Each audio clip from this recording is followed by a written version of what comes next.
Hello everyone, this is Grade 2, Module 8, Lesson 9 homework.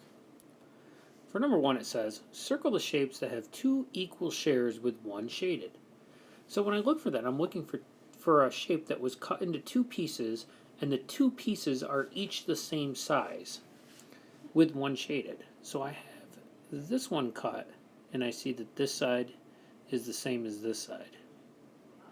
For the second one, I see it's cut into two pieces, but this bottom shaded one is much smaller than the top, so I'm not going to circle that.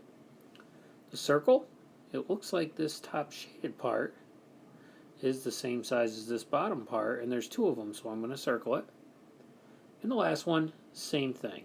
This time it was partitioned or cut horizontally, but the top and bottom pieces are the same. For number 2, it says, shade one half of the shapes that are split into two equal shares. One has been done for you. So A has been done. B, I'm not going to shade that because it was cut into two pieces, but they are not equal shares, meaning equivalent to each other or equal.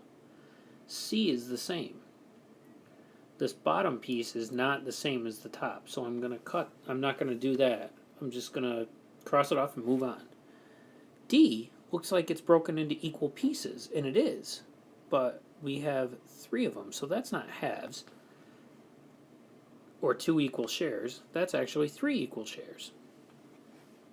E is the first one that we can shade in because that's broken into 2 pieces. The circle's broken into 2 equal or fair share pieces.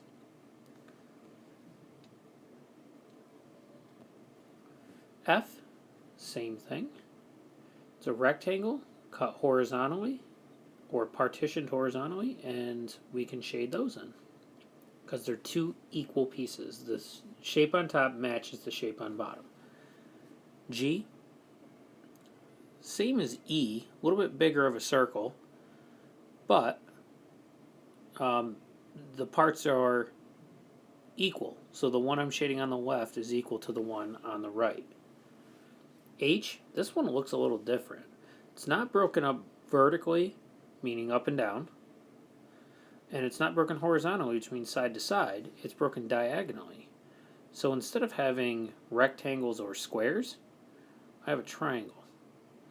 And this triangle, if flipped over, it would sit perfectly on top of the other side, making them 2 equal shares.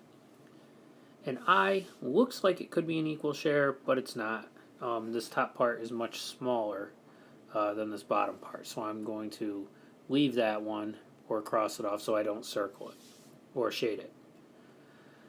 Let's take a look at page 2. On page 2, we have to partition these to show half. So I'm going to go through and I'll do 1 or 2 of these, and then I'm going to let you go through and finish the rest. I'll do 1 of each. So my circle, the first one, I can cut that. I'm going to cut it horizontally. So I'm partitioning this, meaning breaking it into pieces. And I'm showing halves because there's 2 equal ones. So I'll shade 1 of them. And then I'll do the rectangle directly underneath it because that'll help out. I could break it apart a number of different ways. I could go this way. I could go this way. Or I could do what I'm going to do, and that's going diagonal. Now I could also go the other way diagonal with my dots this direction. But I elected to go with a diagonal piece because it's making 2 equivalent triangles. If I go straight up and down or vertically, as we call it, or horizontally or side to side, I'm going to get 2 rectangles that are equivalent. So they're still equivalent pieces, meaning they're equal to each other. They're fair shared. So 2 fair shares. So go through to do the rest of these. You're going to partition each shape into 2 equal parts, meaning break them into 2 equal pieces or halves, and then shade 1 of them. Hope this helps. Thanks for watching, and good luck on the rest of your homework.